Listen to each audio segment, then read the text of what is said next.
Hello everyone, welcome to my channel promotion with Ashok. तो friends जो है जनरल बैंकिंग हम पढ़ रहे हैं इस समय। और इसमें हमने काफ़ी सारे टॉपिक जनरल बैंकिंग में ऑलरेडी कवर किए हैं। और इस लेक्चर में फ्रेंड्स हम जो है रिस्क कैटेगराइजेशन ऑफ कस्टमर पढ़ेंगे। तो मतलब कस्टमर को रिस्क के बेस पर हम जो है तीन तरीके के जो है कैटेगरी में बांटते हैं। Low risk customer, medium risk customer और हाई रिस्क कस्टमर, उसी के बारे में हम यहाँ पर चर्चा करने वाले हैं फ्रेंड। तो देखिए, there are 3 types of customer as per KYC policy. तो ये जो हम रिस्क कैटेगराइजेशन करते हैं फ्रेंड्स, ये केवाईसी पॉलिसी के अंतर्गत करते हैं। केवाईसी पॉलिसी का फुल फॉर्म होता है फ्रेंड्स नो योर कस्टमर। क्या होता है friends? Know your customer. Okay, तो अपने कस्टमर को जानो पॉलिसी के तहत 3 तरीके के कस्टमर होते हैं। कौन कौन से? Low risk customer, medium risk customer, high risk customer. Okay, फिर आपसे जो पूछा जाता है फ्रेंड्स कि रिस्क क्लासिफिकेशन जो होता है, जैसे मान लीजिए किसी कस्टमर को आपने हाई रिस्क कह दिया, तो क्या वो कभी भविष्य में मीडियम रिस्क हो सकता है या लो रिस्क हो सकता है? या किसी कस्टमर को आज आपने लो रिस्क माना, क्या वो फ्यूचर में मीडियम रिस्क या हाई रिस्क में बदल सकता है? तो यस, ऐसा पॉसिबल है। इसीलिए हर 6 महीने पर हर 6 महीने पर कस्टमर का रिस्क क्लासिफिकेशन चेक किया जाता है, रिव्यू किया जाता है फ्रेंड्स। ओके, यानी अगर किसी कस्टमर मान लीजिए जनवरी में खाता खुलवाया है और आपने उसको जो है लो रिस्क कस्टमर में रखा है, तो अगेन आप जो है जुलाई महीने में 6 महीने बाद, है ना, एवरी 6 मंथ में जुलाई महीने में आप 6वें महीने या 7वें महीने में जा करके आप जो है चेक करेंगे। एवरी 6 मंथ जो है आपको चेक करना होगा, उसको रिव्यू करना होगा कि वो कस्टमर अभी भी लो रिस्क कस्टमर है या नहीं है। तो ये बहुत पूछा था फ्रेंड्स कि रिस्क कैटेगराइजेशन को कितने समय पर रिव्यू किया जाता है। तो एवरी 6 मंथ में हम कस्टमर की कैटेगरी को चेक करते हैं। अब आता है फ्रेंड्स जो है लो रिस्क कस्टमर कौन कौन से होते हैं। अब एग्जाम में आपसे जो पूछा जाता है उसमें ऐसे ही पूछ लेंगे कि सैलरीड पर्सन को किस रिस्क कैटेगरी में रखते हैं आप।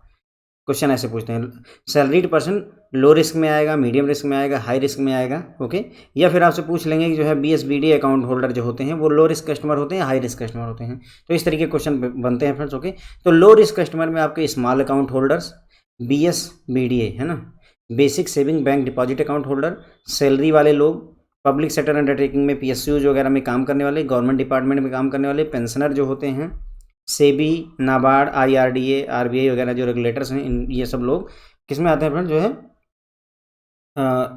सभी लो रिस्क कस्टमर कस्टमर में आते हैं। यानी सेबी खुद जो है लो रिस्क कस्टमर है, नाबार्ड लो रिस्क कस्टमर है, IRDA लो रिस्क कस्टमर है। मतलब ऐसे कस्टमर जिनके भागने के, जिनके फ्रॉड करने के चांसेस कम होते हैं फ्रेंड्स, उन्हें हम लो रिस्क कस्टमर की कैटेगरी में रखते हैं। अब जैसे स्मॉल अकाउंट होल्डर है, इनके जो है मतलब खाते में थोड़ा सा ही पैसा होता है, 1 लाख से ऊपर होता ही नहीं है, तो इनको लो रिस्क में रखेंगे। BSBDA भी सेम सीन है। सैलरीड पर्सन है, वो फ्रॉड करने का और जो है रिस्क कम रहता है ऐसे कस्टमर के साथ। PSUs, गवर्नमेंट डिपार्टमेंट में काम करने वाले, पेंशनर, अब सेबी, नाबार्ड, IRDA, इन सब के भी जो है ये खुद ही रेगुलेटरी बॉडी है, ये क्या जो है आपके साथ में रिस्क पैदा करेंगी ना, तो इसीलिए इनको लो रिस्क कस्टमर में रखा जाता है। KYC updating need to be done every 10 years. ठीक है, ध्यान रखिएगा कि ये जो लो रिस्क कस्टमर होते हैं फ्रेंड, कौन से कस्टमर? लो रिस्क कस्टमर होते हैं, इनका KYC अपडेट किया जाता है हर 10 साल पे। कितने साल पे? एवरी 10 ईयर पूछा जाता है फ्रेंड। ध्यान रखिएगा कि लो रिस्क कस्टमर का KYC अपडेशन कितने समय पर किया जाता है? तो 10 ईयर्स पर किया जाता है। बहुत पूछा जाने वाला सवाल है। इसमें मतलब 2 चीज़ें आपसे पूछी जा सकती हैं। एक तो ये कि लो रिस्क कस्टमर की कैटेगरी में कौन आता है, PSU किस कैटेगरी में आता है, लो रिस्क कस्टमर में, मीडियम रिस्क, हाई रिस्क। और दूसरा सवाल जो आपसे पूछा जा सकता है फ्रेंड्स कि KYC लो रिस्क कस्टमर की KYC हर कितने समय पर, कितने साल बाद हम अपडेट करते हैं, दोबारा टेक ओवर, मतलब दोबारा लेते हैं उस कस्टमर। जैसे मान लीजिए लो रिस्क कस्टमर है कोई हमारा, स्मॉल अकाउंट होल्डर है, और उसको जो है उसने KYC करवाई है 2001 में, तो अब हर 10 साल बाद यानी 2011 में फिर हम उससे KYC मांगेंगे। और अगर वो लो रिस्क में ही रहा, फ्रेंड ध्यान रखिएगा ना, हमने कहा नहीं कि हर 6 महीने पर हम रिव्यू भी करते रहते हैं, लेकिन ये 2 लो रिस्क में है तो 2011 में देगा। फिर अगर लो रिस्क में ही रहा तो 2021 में देगा जा करके। फिर अगर लो रिस्क में रहा तो 2031 में हम उससे KYC मांगते रहते हैं। मतलब ये है हर 10 साल बाद उससे हम KYC के डॉक्यूमेंट्स मांगते हैं। वही है कि एवरी 10 ईयर उसकी KYC अपडेट की जाती है। ओके, अब आते हैं फ्रेंड जो है मीडियम रिस्क कस्टमर कौन से होते हैं। तो Hindu undivided family medium risk है, लिमिटेड कंपनियां मीडियम रिस्क हैं, पार्टनरशिप फर्म, प्रोप्राइटरशिप फर्म है ना, प्रोप्राइटरशिप पार्टनरशिप फर्म्स, ये सभी मीडियम रिस्क कस्टमर में आते हैं। और इनकी KYC अपडेशन एवरी 8 ईयर्स में किया जाता है। कितने साल में फ्रेंड्स? Every 8 years. तो मीडियम रिस्क कस्टमर का हर 8 साल पे करते हैं, लो रिस्क कस्टमर का हर 10 साल पे KYC अपडेट करते हैं। थोड़ा सा इस लिस्ट को 4 ही लोग हैं तो ज़रा ध्यान करके जाइएगा। कई बार आपसे ये क्वेश्चन कई बार क्या मतलब भर का पूछा जाता है, कई मल्टीपल टाइम्स पूछा है कि प्रोप्राइटरशिप जो है फर्म जो होती है वो लो रिस्क है, मीडियम रिस्क है या हाई रिस्क है। तो थोड़ा सा लॉजिक लगा करके रखिए कि देखिए प्रोप्राइटरशिप फर्म है तो मतलब एकदम साधारण सी बात नहीं, इनके बिजनेस ठीक ठाक होंगे तो मतलब थोड़ा सा इनको मीडियम रिस्क में हम रख सकते हैं। पार्टनरशिप का भी सेम केस है, लिमिटेड कंपनियाँ हो गई, हिंदू अनडिवाइडेड फैमिली, ये सभी फ्रेंड जो है आपके मीडियम रिस्क कस्टमर्स में आते हैं और हर 8 साल पे इनका केवाईसी हम दोबारा करते हैं। अब आते हैं फ्रेंड्स आपके high risk customer. High risk customer वो होते हैं जिनमें रिस्क बहुत ज़्यादा जुड़ा होता है, जैसे एनआरआई, नॉन रेजिडेंट इंडियन है ना, नॉन रेजिडेंट इंडियन कस्टमर हमारे हाई रिस्क कस्टमर हैं। हाई नेटवर्थ इंडिविजुअल भी, जिनके पास बहुत ज़्यादा पैसा है, जिनके खातों में जो है 4 करोड़ 10 करोड़ पड़ा हुआ है, वो भी हमारे हाई रिस्क कस्टमर होते हैं। Okay, politically exposed person, PEP, politically expose person का मतलब होता है जैसे जिनका नेता नगरी से कोई कनेक्शन हो, है ना। आप फॉरेन ओरिजिन, जो विदेश के रहने वाले हों लेकिन पॉलिटिकली एक्सपोज हों, तो उन्हें क्या बोलेंगे हम, हाई रिस्क कस्टमर बोलेंगे। जैसे ambassador of foreign country posted in India, तो जैसे मान लीजिए जो है अमेरिका का जो एम्बेसडर है वो अगर हमारे देश में पोस्टेड है तो उसका अगर आप अकाउंट खोलना चाहते हैं तो आप उसे हाई रिस्क कस्टमर में लेंगे।